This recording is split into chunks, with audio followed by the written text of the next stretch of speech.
Cool pond Regulation from the shirt. movies too. Did you comment on my shirt? Yeah, that's so cool. Thank you. Ben Wyatt, the cat, is somewhere in my room right now. So if he appears, that name is Oh, Benji. Uh, but to get started, you guys have a really fun sibling dynamic, especially because I come from a family with a half sibling and then I have another brother. So in this movie, I got so uncomfortable when they kept referring to Eloise as their half sibling because I was like, my mom would murder me and my brother in our sleep if we ever did that. And so your characters are both so like relatable, but also like I was like, oh no, quit doing that. I feel so bad for everybody involved. So I wanted to know for you guys, how did you kind of find that balance between like being the siblings who like you can instantly tell like they're the siblings who tell each other everything while also kind of finding that like not meanness, but like that kind of disconnect with their sister? I think, well, it was very easy to fall into a sibling relationship with Ben. I, I mean, I am definitely Ben Platt, the performer's number one fan for sure. I know every single album. I've seen everything he's ever been in on stage and in film. But there was also something about his activity as an artist that I just felt was like drawing me in, and I was like, I know I'm gonna be friends with this person at some point. Like I just he's too special. And when we met, he did not disappoint at all. So it was easy to fall into that dynamic with him of like, oh, I think we might have known each other for 100 years. And then I also have two stepsisters, but I don't refer to them as stepsisters ever. I just say sisters.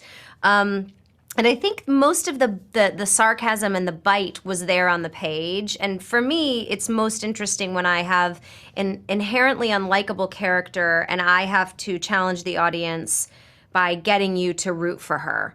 Like for me, I'm like, I'll make her as warm and inviting as possible, but the things she's doing, you're gonna be angered by, which is a great place to have your audience because it's an interest level. Yeah. And well, Ben, I'll ask a different question because your character is I felt so bad at the end because he just clearly was like nothing was working out for him. But then it was really cool to kind of see all the siblings come together for their brother. And so for you, what was the fun of getting to play Paul in like this journey where he's on a downhill and then he finds musical theater, which I loved. But I liked like what was the fun of that journey for you?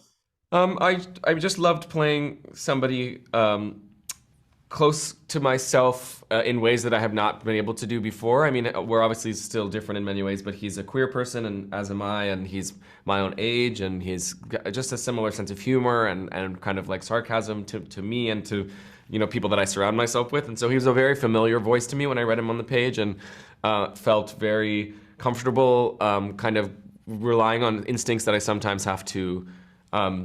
Quiet, like when I'm playing other characters, particularly non-queer characters. So to get to like lean into that and just like revel in those instincts and those like habits of kind of that kind of queer humor was really fun and just really exciting to finally do that. And in terms of the arc, I think he struggles with like valuing himself, and I think his response to how insecure he feels about his own achievements in his own life comes out as like a biting kind of satirical like wit and jab at other people. And I think that's a very, that's a common trope for a lot of different kinds of people, but particularly queer people who I think sometimes like to beat people to the punch when it comes to judging themselves or, expecting a lot of themselves. And it's just a pleasure to play a queer character who's dealing with things that are very universally human, and who has some amount of redemption and upturn and uplift at the end without it being like everything is solved with a bow kind of tied, and also without there being any kind of like deep oppression or trauma involved with the queerness of his story. It's purely just part of the humanity of it.